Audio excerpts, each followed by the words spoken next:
ako dito? Saan pa ako dito? Saan pa ako dito? Ito na. Ay, kay Tita Abby.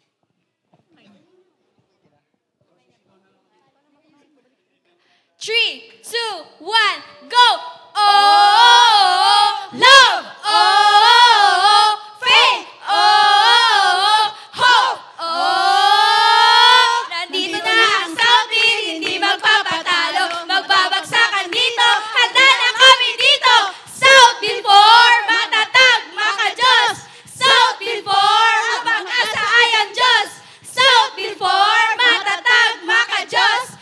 Southfield 4, ang pag-asa ay ang Diyos. Southfield 4, matatag, maka-Diyos. Southfield 4, ang pag-asa ay ang Diyos. We are the Southfield. Oh, oh, oh. We are the Southfield. Oh, oh, oh. We are the Southfield. Oh, oh, oh. Oh, Southfield!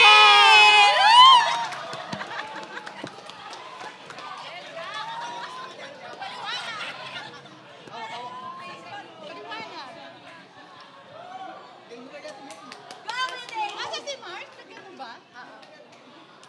Ayan po, nakikita nyo aming bandila o flag. Kung mapapansin nyo po ay parang kagaya ng taga San Pablo. Hindi po namin ginaya. Nagkataon lang po at hindi sinasadya.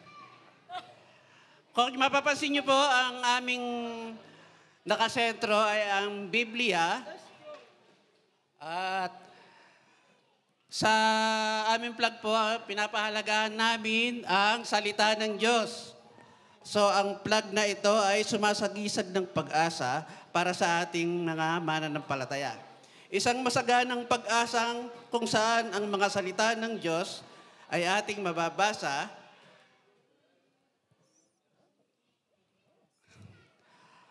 at sa makikita nyo na nakasulat ang Philippians 4:13 na nagsasabi na, I can do all things through Him who strengthens me.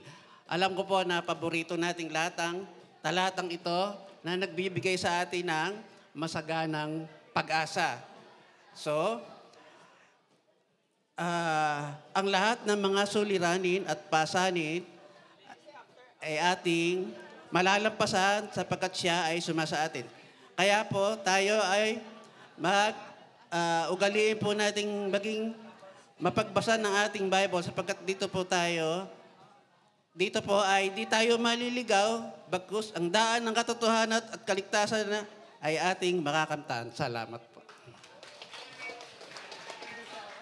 Ayan, maraming salamat po sa Church ng Southfield. Ayan, muli isang malakas naman na palakpakan po para sa ating